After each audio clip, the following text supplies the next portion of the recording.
요번에 한국을 방문하면서 30년에 오랫동안 만나지 못한 분들을 만났습니다.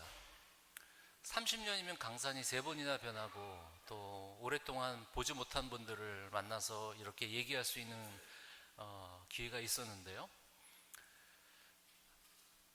많은 내용 중에서 제가 생각나는 것이 무엇이 있냐면 사람은 웬만하면 변하지 않는다는 것을 느꼈습니다. 내용이야 세상 돌아가는 이야기, 살아가는 인생 이야기는 다 똑같은 것 같습니다. 그런데 오랫동안 교회를 다녔고 또 오랫동안 신앙생활 하여도 심지어 직책을 맡고 있는 사람이라도 아니면 젊었을 때 저희들이 한때 열심히 교회에서 봉사했던 사람이었는데요. 30년이 지내도 성장이 되지 아니하고 똑같이 그 자리에 머물고 있는, 또 오히려 교회를 또 이렇게 잘 다니지 않는 그런 분들을 만나게 되었습니다. 과연 왜 그럴까? 목사로서 참 고민이 많았습니다. 저도 어렸을 때부터 교회를 다녔지만 변화되는 것이 그렇게 쉬운 것이 절대로 아닙니다. 근데 왜 변하지 않을까? 변한 모습을 보여주는 척 하면서 종교 생활을 많이 할 경우가 많이 있습니다. 또 직책을 맡는다고 하고 또 교회 일을 한다고 해서면서도 그것이 곧 내가 변화되는 것일까? 그것이 근데 겉으로는 변화되는 것처럼 보일지 모르지만 마음으로는 변화되는 것이 아니었습니다. 사랑하는 새로운교회 성도 여러분, 여러분들은 진정으로 변화의 삶을 살고 계십니까? 예수님을 믿고 예수님을 나의 구주로 모시고 그분이 내 인생의 모든 것 되어주시고 인생의 답이 되어준다면 우리 인생은 이미 변화되어 있어야 합니다. 인생의 변화가 되지 아니하고 똑같은 인생을 살아가고 있다면 계속 우리는 종교 생활만 하고 있다는 것입니다. 이 종교 생활이란 겉모습입니다. 겉으로는 얼마든지 열심을 다해 기도할 수 있습니다. 열심을 다해 성경도 읽을 수 있습니다. 열심을 다해 빠지지 않고 예배에 참석할 수 있습니다. 그런데 마음이 변하지 않고서는 겉모습 가지고는 우리의 인생을 변화시킬 수 없습니다. 물론 변화시키는 것은 성령께서 하시는 일인데 나는 얼마나 준비되어 있는가? 나는 얼마나 성령께서 나를 변화시킬 수 있는지, 내 인생에서 내 삶에서 주님이 변화시킬 수 있는 그런 준비 자세가 되어 있는지 점검할 필요가 있습니다. 그래서 우리가 가장 중요한 것은 무엇이냐면 겉모습이 중요한 것이 아니라 내 안에 있는 성령님을 항상 생각하며 기억하며 인식하며 살아가야 하는 것입니다. 그래서 우리 인생은 한가한 것 같지만 너무 복잡하지 않습니까? 이 미국 생활이 한가한 것 같은데요, 할 일이 너무 많아요. 또 생각할 게 너무 많아요. 그 삶의 복잡한 가운데서 성령께서, 여러분, 우리가 시간이 없어서 없는 거를 쪼개서 성령님한테 하나님의 말씀에 귀를 기울이는 데만 관심을 갖는다면 우리는 절대 변화받을 수 없습니다. 변화받을 수 있는 방법은 많은 방법이 있지만 우리가 시간을 내어서 하나님의 음성을 듣고 하나님께 귀를 기울일 때 우리는 그때 하나님께서 우리의 계획대로는 아니지만 성령님께서 우리를 변화시켜 주실 것을 여러분 꼭 마음에 믿으시기를 간절히 바랍니다.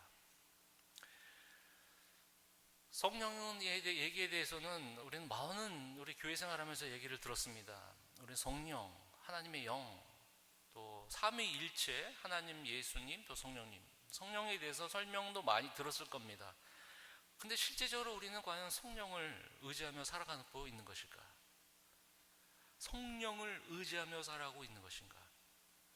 성령이라는 단어가 우리는 익숙한 단어지만 구약에 특별히 요엘서에서 우리가 봉독 안에 있는 하나님께서 말씀하신 명령이 얼마나 중요하고 얼마나 우리에게 특별한 메시지인지 우리는 이미 알고 있지만요, 이때 요엘 당시에서 이 성령은 얼마나 큰 하나님의 인도하심이고 특별한 하나님의 메시지였던 것입니다. 우리가 지금 현재까지 열왕기, 상하, 또 그리고 중간중간에 선지서들을 좀 읽고 있지 않습니까? 이 선지서들이 구분된 게 대선지서와 소선지서가 있는데요, 대선지서, 예를 들어서 이사야, 예레미야, 에스겔, 그분이 큰 선지자들이 아니라 분량이 많아서 그냥 대선지자들이고요. 요엘처럼 3장, 뭐 호세아, 요엘, 요나, 미가, 하박국 이런 거는 조금 분량이 작았기 때문에 소선지서라고 구분한 것뿐이에요. 그런데 메시지들은 다 비슷해요. 어떤 메시지냐? 그때 당시마다 정치적인 상황마다 사회 상황마다 메시지는 똑같아요. 뭐냐? 예수 그리스도, 아니 그때는 하나님께 돌아오라. 이게 메시지입니다. 하나님께 속한 백성들인 줄 알았더니 그들이 하나님을 향해서 예배도 드리고 언약 백성이라고 알고 있었지만 그들은 하나님을 저버리며 살고 있었습니다. 하나님을 믿는다고 하면서도 그들은 하나님을 진짜 그 마음속에 믿음이 없었던 것이에요. 그래서 하나님께서는 선지자들을 보내서 메시지를 선포한 것이에요. 이제 곧 이 나라가 멸망할 것이다. 그러니 너희는 나에게 돌아오라. 돌아오라. 특별히 요엘 선지자는요, 제가 주부에는 요하스인데요, 요아스, 남유다 8번째 왕 때 요엘에는 서에서는 기록이 돼 있지 않습니다. 뭐 왕의 이름도 없고 선지자 이름도 뭐 요엘 선지자 한 명만 소개하고 다른 내용은 전혀 없어요. 특별한 죄의 목록도 기록되지 않았어요. 그런데 요엘에게 서에서는 아주 특별한 하나님의 메시지가 담겨져 있어요. 특별한 메시지가 요엘서에 담겨져 있어요.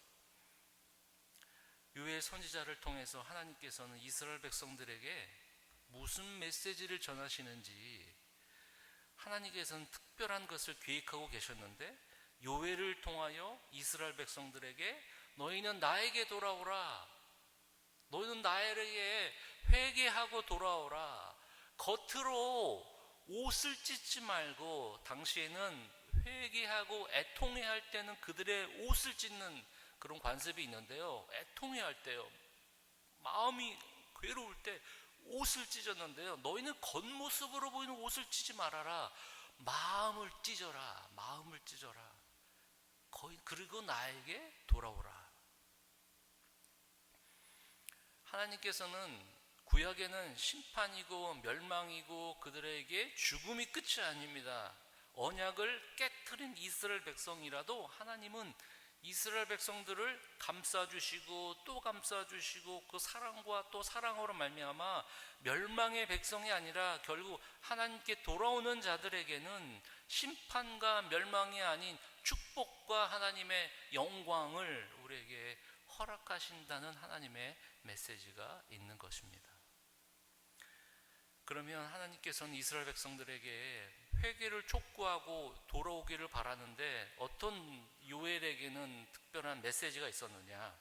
우리 26절부터 볼 필요가 있습니다. 요엘 2장 26절, 27절 우리 함께 읽겠습니다. 너희는 먹되 풍족히 먹고 너희에게 놀라운 일을 행하신 너희 하나님 여호와의 이름을 찬송하리라. 내 백성이 영원히 수치를 당하지 아니하리로다. 그런즉 내가 이스라엘 가운데에 있어 너희 하나님 여호와가 되고 다른 이가 없는 줄을 너희가 알 것이라. 내 백성이 영원히 수치를 당하지 아니하리로다. 아멘. 구약과 신약의 66권에서 핵심적인 단어들이 많이 있는데 가장 중요한 단어가 바로 언약이라는 것이에요. 언약은 뭐냐면 하나님과 하나님 백성들에게와 같이 맺어진 그 계약 같은 것이에요.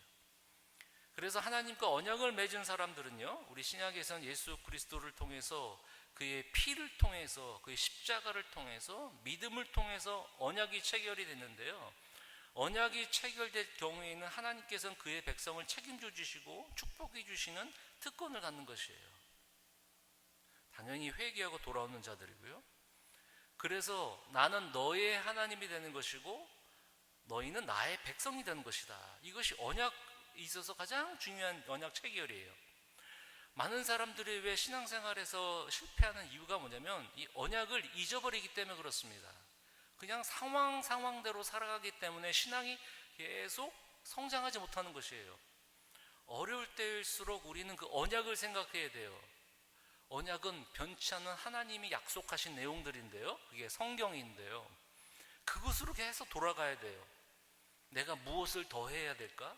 내가 무엇이 부족할까로 돌아가는 것이 아니라 하나님께서 그럼 무엇을 약속하셨을까? 내가 실패해도 하나님은 나에게 돌아오라. 그러면 아버지가 그 자녀를 품어주는 것처럼 그 약속을 믿고 그 약속 믿고 나아갈 때 하나님께서는 다시 회복시켜 주시고 다시 힘 주시고, 우리가 그 언약을 깨트렸지만 하나님은 다시 한번 우리를 품 안에 품어주신다는 것입니다. 이스라엘 백성들이 죄악으로 빠졌어요. 그런데 26절 27절에는 내가 너의 하나님이 되는 것을 다시 연결 주실 것이다. 내가 너의 하나님이 될 것을, 너희는 나에게 돌아와라, 나에게 회개하라, 마음으로 찢어라, 옷을 찢지 말고. 그럴 때 하나님께서 언약을 다시 한번 회복시켜 주신다는 것이에요. 근데 거기서 끝나는 것이 아니었어요. 요엘에게는 특별한 메시지가 있습니다. 다른 선지자와는 좀 달라요. 왜냐하면 너무 놀라운 메시지가 들어가 있는 것이에요. 그것이 바로 28절 29절입니다 28절 29절 우리 함께 읽겠습니다. 그 후에 내가 내 영을 만민에게 부어주리니 너희 자녀들이 장래 일을 말할 것이며 너희 늙은이는 꿈을 꾸며 너희 젊은이는 이상을 볼 것이며 그때 내가 또 내 영을 남종과 여종에게 부어줄 것이며. 아멘. 성령은 우리가 이미 익숙하지만 이때 요엘의 2장 28절 29절은 엄청난 하나님의 축복의 메시지가 되는 것입니다. 나에게 돌아오는 자들, 나에게 회개하고 나에게 돌아오는 자들은 너희들의 언약을 다시 한번 회복시켜 주시지만 그거를 뛰어넘어 특별한 축복이 있는데, 그 축복이 뭐냐면 내가 나의 영을 너에게 부어주겠다라는 것입니다. 우리는 신약을 이미 읽었기 때문에 성령에 대해서 익숙해요. 그런데 이때 당시에 성령을 누구에게 부어주신다고요? 만민에게. 만민은 해석상 조금 한글은 좀 틀려요. 원래는 만민이 아니라 육체에 보내주는 거, 육체예요. 원문에는 육체에 부어주시는 것이에요. 사도행전 2장의 베드로 설교에도 요엘 선지자 정확히 2장 28절 29절을 인용하여서 하나님께서 나의 영을 너의 육체에 부어주시겠다는 거예요. 그 전까지는 이 육체는 몸뚱이였습니다. 하나님이 없었던 상황이었어요. 이거는 그냥 덩어리였어요. 그냥 살다가 죽는 거. 우리가 그런 거 있잖아요. 우리가 태어나서 그냥 먹다가 그냥 자다가 일하다가 그냥 죽어버리는 거예요. 그러면 그냥 우리는 80세 90세밖에 안 되는 삶이었어요. 마치 아담이 처음에 하나님께 창조하셨을 때 진흙덩이였어요. 그거는 그냥 덩어리였어요. 그런데 하나님께서 그의 생기를 부어 넣어주심으로 사람이 생명이 된지라 영적인 존재가 되었고 하나님과 함께 되는 그런 존재가 되지 않았습니까? 그런데 하나님께서는 다른 선지자에게는 이런 약속을 안 주셨는데 요엘 선지자에게 주신 말씀 2장 28절 29절 어떤 말씀이요? 하나님의 영, 하나님의 성령이 내가 너 육체에 부어주리란 말은 낭비적인 얘기예요. 낭비적인 뭐냐면 조금 부어주는 것이 아니에요. 그냥 가까이 그냥 한 방울 떨어주는 게 아니라 봄비가 내리는 비의 모습처럼 완전히 pour out, 그런 거죠. 영어로 pour, 완전히 이렇게 성령을 너에게 보내주시겠다는 거예요. 왜 그렇습니까? 하나님께서는요. 그런 성령을 왜 그들에게 주셨다는 거예요. 사랑하는 새롱교회 성도 여러분, 회복을 넘어 특별히 요엘에게 주시는 약속과 그 축복은 바로 성령을 우리의 육체에 부어주신다는 약속입니다.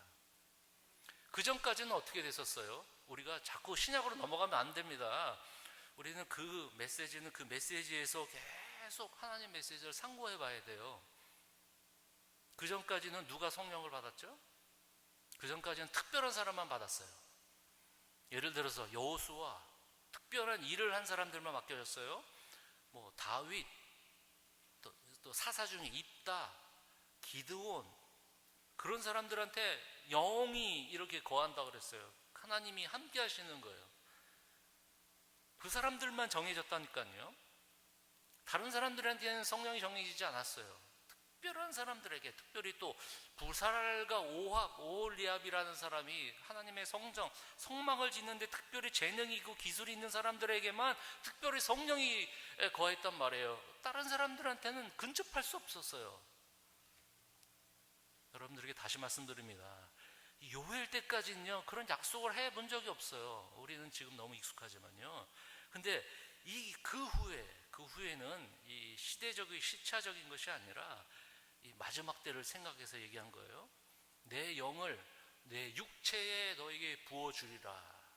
그런데 이것이 너희 자녀들에게, 어린아이들에게도 장래일을 말할 것이다. 늙은이는 꿈을 꿀 것이다. 젊은이는 이상을 볼 것이다. 남녀, 노소 상관없이 모든 자들에게 그 육체에 나에게 회개하고 돌아오는 자들에게 내가 너와 함께하고 성령이 너에게 거하겠다는 것을 약속한 것이에요. 더 나아가서 29절에 내가 또 내 영을 남종과 여종에게도 부어주실 것이다. 그래서 어느 분들은 이 구절을 이렇게 얘기해요. 성령의 민주하다. 특별한 사람들에게 성령을 주시는 것이 아니라 똑같이 신분과 상관없이, 남녀와 상관없이, 갑과 을과의 관계 상관없이 나에게 돌아오는 자들에게는 특별한 축복을 줄 것이다. 성령이 축복인 하나님의 선물인데요, 그것을 우리에게 부어주신다는 것입니다. 하나님께서는 율법을 주셨는데, 이 태블릿 같은 큰 것을 주셨는데 율법을 지킬 마음들이 없어요. 다들 이 율법책을 다 줬는데, 모세의 오경을 다 기록한 책을 다 줬는데, 이거를 딱 줬더니 이 율법책들을 잃어버렸어요. 그러니까 생각을 안 하는 거예요. 율법책을 들여다볼 생각이 없어요. 선지자들이 계속 얘기합니다. 하나님 말씀에 너들 기억하느냐? 나에게 돌아오고 율법을 지키고 율법을 들어라.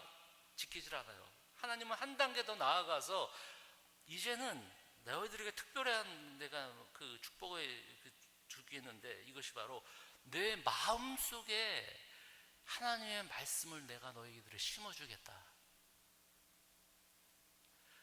이때 당시에는, 지금은 우리가 뭐 당연한 거 아니겠습니까? 이때 당시에는 이게 놀라운 하나님의 축복의 메시지라니까요. 주보에 나와 있는 예레미야 31장 33절, 계속 선지자들에게 이런 특별한 축복의 메시지를 줍니다. 주보해 보세요. 예레미야 31장 33절 함께 읽겠습니다. 그러나 그날 후에 내가 이스라엘 집과 맺을 언약은 이러하니 곧 내가 나의 법을 그들의 속에 두며 그들의 마음에 기록하여 나는 그들의 하나님이 되고 그들은 내 백성이 될 것이라 여호와의 말씀이니라. 앞으로 우리가 예레미야를 읽을 텐데, 나의 법을 그들의 어디에 둬요? 속에 둔다 그랬죠. 그들의 어디에 기록해요? 마음에 기록한 것이에요. 그러니까 겉이 중요한 것입니까? 아니면 속이 중요한 겁니까? 속이 중요한 것이에요. 여러분 지금 잘 생각해 보세요. 여러분 신앙생활 하면서 겉모습이 더 중요하세요? 아니면 속에 있는 성령께서 내 안에 계시는 것을 항상 이렇게 생각하면서 지내고 계세요? 에스겔 36장 26절 28절 메시지는 비슷합니다. 함께 읽겠습니다. 또 내 새 영을 너희 속에 두고 새 마음을 너희에게 주되 너희 육신에서 굳은 마음을 제거하고 부드러운 마음을 줄 것이며 또 내 영을 너희 속에 두어 너희로 내 율례를 행하게 하리니 너희가 내 율례를 지켜 행할지라 내가 너희 조상들에게 준 땅에서 너희가 거주하면서 내 백성이 되고 나는 너희 하나님의 됨이라. 아멘. 이번에 한국에 가니까 예전에도 변하지 않는 것이 있더라고요. 이 타로 점 보는 것들이 젊은이 거리에 그 맷집 걸러서 있어요. 이 점 보는 게 좀 없어질 줄 알았는데요. 왜냐면 다들 인터넷으로 이제는 볼 것 같았는데, 이제는 타로도 점 보는 거거든요. 카드점이에요. 이게 점 치는 거. 이게 웬만한 젊은이 거리에서는요, 이 사진 찍는 거 식당하고 타로 점 보는 것들이 깔려 있어요. 요즘도 저럴 거 보는 사람 있나 했는데 가만히 들여다보니까 외국인들이 거기 앉아 있더라고요. 많이 점보로. 이제는 K 드라마, K 뷰리를 넘어서 K 점까지 나올 것 같습니다. 불확실한 것은 믿는 사람들도 마찬가지예요. 믿는 사람들도 타로 점을 보진 않지만 내 미래에 대해서 궁금하고 불안해하는 거예요. 항상 불안합니다. 믿는 사람들도 조차 똑같아요. 아이고, 내 비즈니스는 어떻게 되는 거지? 아이고, 우리 자녀는 어떻게 되는 것이지? 항상 불확실 때문에 우리는 불안하는 거예요. 그러니까 기도도 해보고, 그러니까 불안한 게 없어지질 않아요. 왜냐하면 겉으로 어려움이 지나면 언제 그랬냐 등 그냥 다시 돌아가는 일상상으로 돌아가는 겁니다. 그 마음에는 변화가 없어요. 그렇죠?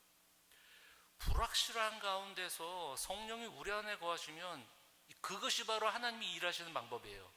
오히려 우리의 인생이 불확실해야 돼요. 왜냐하면 확실하면 그 안에 평안이 있습니까? 내 인생의 확실한 길을 여러분이 알려주신다면 정말 주님을 신실하게 믿으시겠습니까? 절대로 안 믿습니다. 내 인생이 이렇게 될 거라고 안다면 여러분들이 주님을 신뢰할 것 같아요? 우리는 절대로 신뢰 안 합니다. 하나님은 인간의 약점을 이용하시고 사용하셔서 그리스도로 돌아오게 하는 하나님의 방법이 있다는 것입니다. 굳은 마음을 제하고 부드러운 마음을 우리에게 줄 것이다. 너에게 영을 줄 것이고, 또 예수계에서 보면 나중에 우리가 읽겠지만요, 모든 마른 뼈들이 다 죽어 있지만 성령으로 말미암아 그들이 살이 붙이고 피가 들어가고 근육이 붙어지고 나중에 성령이 들어가로 말미암아 이것이 군대가 되었다는 것, 이것이 바로 살아났다는 것입니다. 이것이 바로 그리스도인입니다. 하나님의 영이 없는 사람들은 그리스도인이 아니라, 하나님의 영, 성령을 내가 느끼지 못한다면 우리는 그리스도의 사람이 아닙니다. 여러분들에게 질문하겠습니다. 여러분, 한 주간 동안 하나님에 대한 간절함이 있으셨습니까? 간절함이 있으셨어요? 일주일 동안 내가 하나님은 정말 하나님을 만나고 싶습니다. 그런 적 있으셨어요? 없으셨다. 여러분, 정말 심각한 상태에 있습니다. 세상에서 여러 가지 일 때문에 주님 생각하지 않고 성령이 내 안에 있다는 것을 아무것도 생각하지 않고 그냥 일주일을 지냈다. 여러분, 정말 큰일 납니다. 이 말세의 마지막 때 예수님이 오시면. 요엘은 다시 이렇게 얘기합니다. 메시지를 통해서 30절 31절 우리 함께 읽겠습니다. 시작. 내가 이적을 하늘과 땅에 베풀리니, 우리 요엘 2장 30절 31절 함께 읽겠습니다. 내가 이적을 하늘과 땅에 베풀리니 곧 피와 불과 연기 기둥이라. 여호와의 크고 두려운 날이 이르기 전에 해가 어두워지고 달이 핏빛같이 변하려니와. 이스라엘 백성들 요엘서는 특별히 어떤 주제냐면요, 메뚜기 대재앙이 주제예요. 메뚜기. 여러분, 파란 들판에요, 메뚜기 떼가 한번 쓸고 지나가면 그곳이 어떻게 돼요? 누렇게 되고 황폐해져요. 그래서 이스라엘 백성들이 그렇게 생각하는 겁니다. 기근, 전쟁, 불안, 그들의 병듦, 이런 외부적인 것들 있잖아요. 그 외부적인 것들이 회복되는 것은 한순간이에요. 그런데 하나님께서는 성령을 그들에게 보내주심으로 말미암아 마음을 새롭게 해주신다는 것입니다. 이제는 외부가 아니라 내부가 더 중요하다는 거예요. 이스라엘 백성들이 그때 팔레스타인 지역에는 농경사이기 때문에요, 메뚜기 한번 떼가 한번 습격을 하면요, 그럼 이제 농사는 망치는 거예요.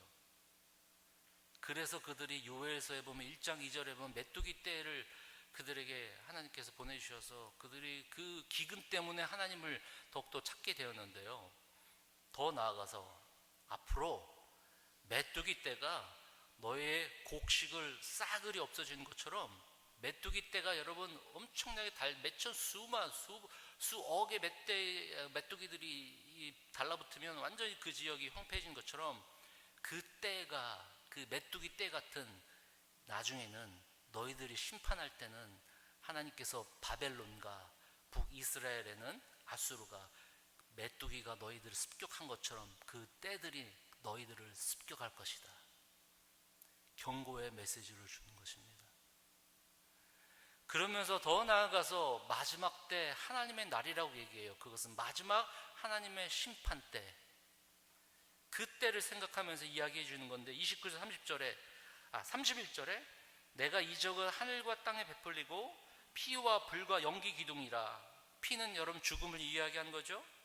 불은 전쟁을 이야기하고 연기 전쟁이고 황폐해지고, 이제 나중에는 우리가 마지막 때는 이제 황폐해지는 그런 전쟁이 지나가는 시기가 지금도 지나가고 앞으로 완전히 있을 것인데, 31절 여호와의 크고 두려운 날이 이르기 전에, 여호와의 크고 두려운 날은 하나님의 마지막 심판 때가 있을 텐데, 해가 어두워지고 달이 핏빛같이 변하려니와.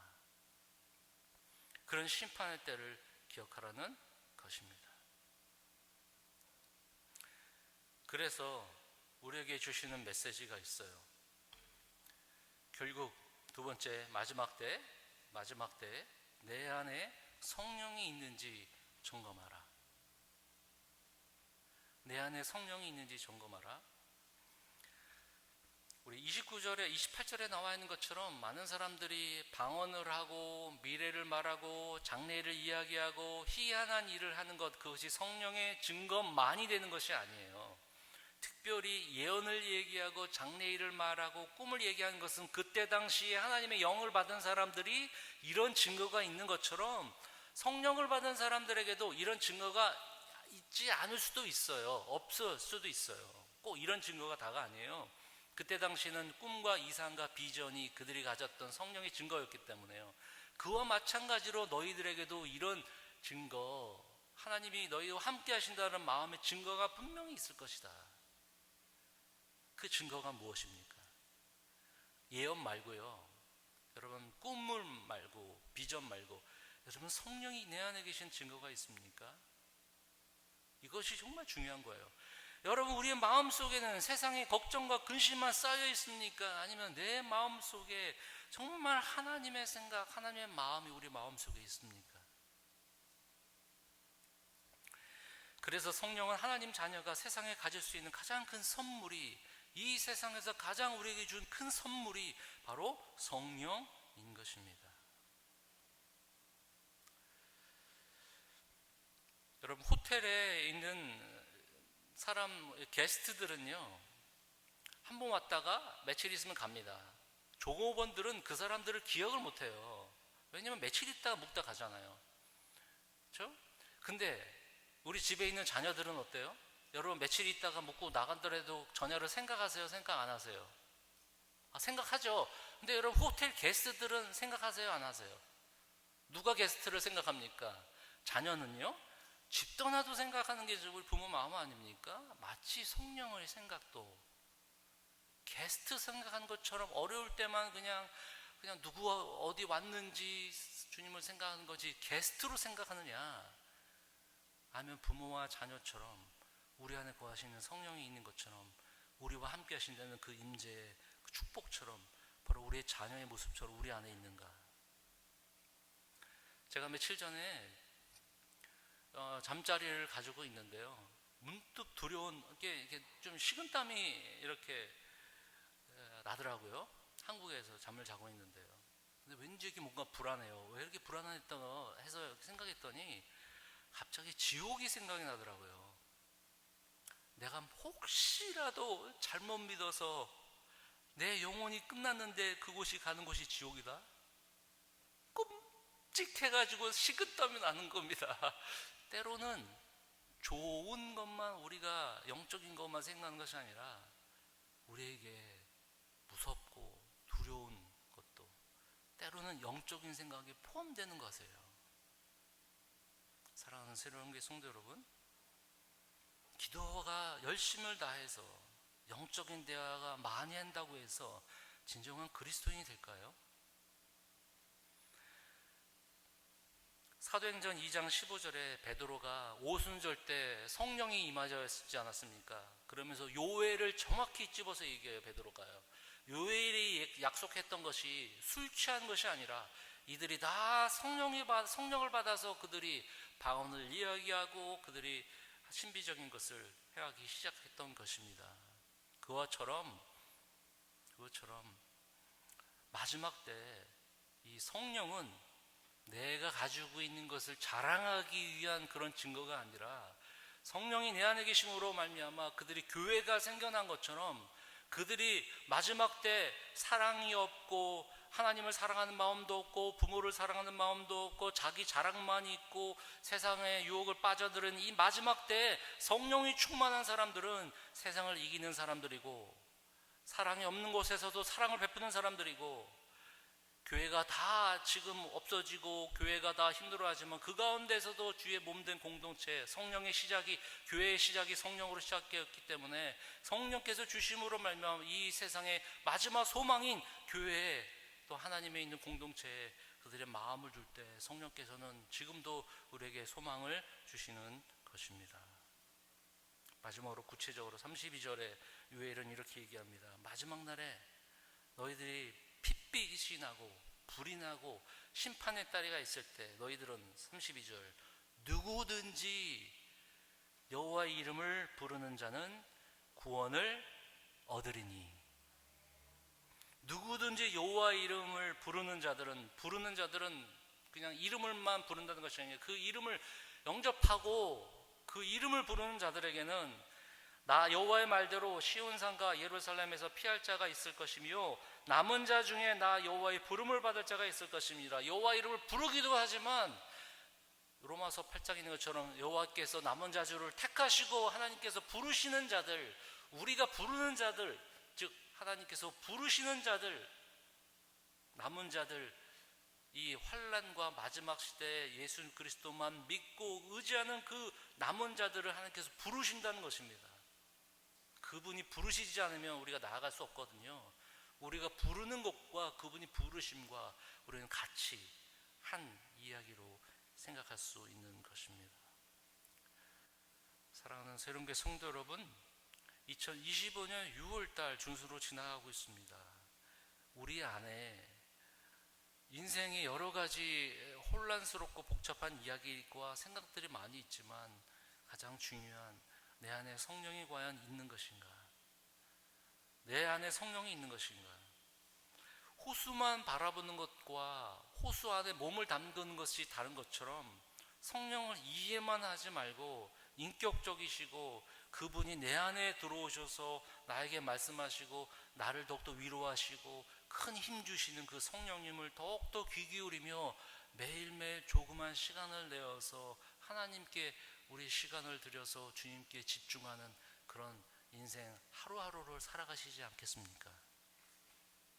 죄로 가득한 세상에서 거룩한 하나님의 자녀로 살아남기 위해 하나님은 성령을 우리에게 부어주셨고 힘들고 역경과 어려움이 있고 불확실한 상황 가운데서도 성령이 우리 안에 거하시면 더욱더 하나님의 나라를 꿈꾸며 이 세상에서도 하나님 백성답게 살아갈 수 있는 그런 놀라운 축복이 있다는 것을 저와 여러분이 꼭 기억하시기를 주님의 이름으로 간절히 축원을 드립니다. 기도하겠습니다.